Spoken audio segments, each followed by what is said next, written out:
जब आप उसको सुनने लग जाओगे तो वो आवाज धीरे धीरे बढ़ना शुरू होगी और इतनी खुशी आपको होगी, ऐसा नशा आपके ऊपर चढ़ जाएगा, इतना आप उस आवाज में खो जाओगे कि आप सारी दुनिया को भूल जाओगे।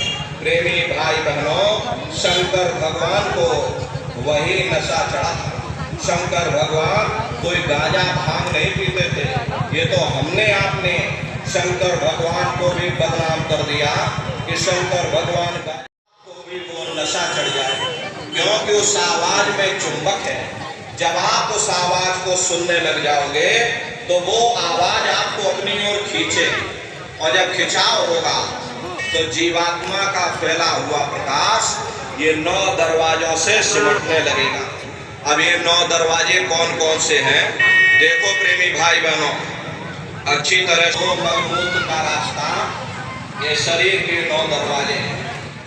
ऐसे ही तुम्हारी ये जीवात्मा इस शरीर रूपी घोंसले से निकल करके ब्रह्मांडों की सैर करेगी, देवी देवताओं के दर्शन करेगी, राम और कृष्ण के दर्शन करेगी, और घूम करके फिर अपने शरीर रूपी घोंसले में वापस चली आएगी।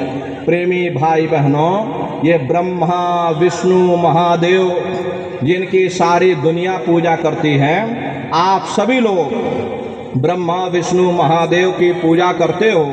बहुत आपने अखंड रामायण और भागवत सुनी होगी, लेकिन कभी आपने विचार नहीं किया भाई जिनकी हम पूजा करते हैं आखिर ये हैं कौन, ये कहाँ पर रहते हैं, ये क्या काम करते हैं, और इनके माँ बाप कौन हैं, राम कौन हैं और कृष्ण कौन हैं, ईश्वर कौन है, ब्रह्म कौन है, ये कहाँ पर रहते हैं। तो जरा संक्षिप्त में आप समझिएगा, क्योंकि अगर इसका विस्तार से वर्णन करेंगे तो लाखों वर्ष लग जाएंगे, एक लोक का वर्णन नहीं हो सकता।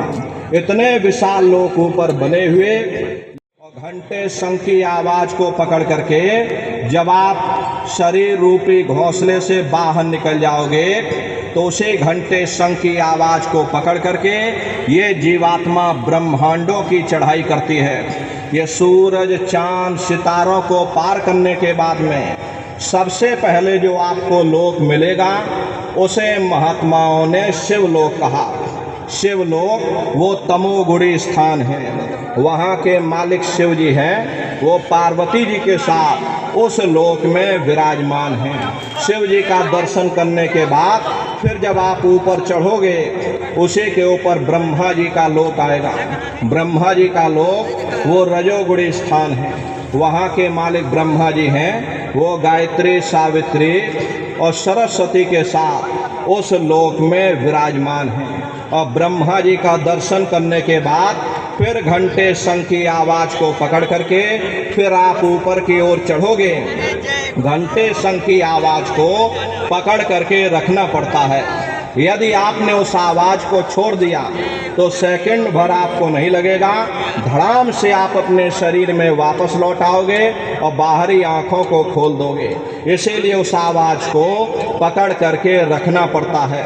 तो प्रेमी भाई बहनों, आवाज को पकड़ करके फिर ये जीवात्मा जब ऊपर चढ़ेगी उसी के ऊपर विष्णु लोक आएगा। विष्णु लोक वो शतोगुणी स्थान है, वहाँ के मालिक विष्णु जी हैं, उनका बड़ा मनमोहक स्वरूप है। उनकी 4 भुजाएं हैं और चारों भुजाओं में शंख गदा पद्म और चक्र सुशोभित हैं, और आप क्षीर सागर में लक्ष्मी जी के साथ विराजमान हैं। ये तीनों देवता ब्रह्मा विष्णु और महादेव अपने अपने लोक में बैठ करके राज कर रहे। एक रचयिता है जो जीवों को रचता है, एक पालनहार है जो जीवों को पालता है, और एक संहार करता है जो जीवों को नष्ट कर देता। इनकी जो माता हैं वो आद्या महाशक्ति हैं। ब्रह्मा विष्णु महादेव लोक के ऊपर वो आद्या महाशक्ति का लोक आता, और उसी लोक को पार करने के बाद सबसे पहला देश पड़ता है, या यूँ कह लीजिए कि पहली राजधानी पड़ती है महाविष्णु महादेव के जो लोक हैं उस राजधानी के अंतर्गत आने वाले जिले हैं। और राजधानी का जो मालिक है वो निरंजन भगवान है। ये ब्रह्मा विष्णु महादेव ये निरंजन भगवान के ही पुत्र हैं और ये आद्या महाशक्ति ये निरंजन भगवान की अर्धांगिनी है। निरंजन भगवान स्वयं तीनों लोकों के मालिक हैं। उन्हीं को त्रिलोकीनाथ कहा गया। हिंदू उन्हीं को परमात्मा कहते।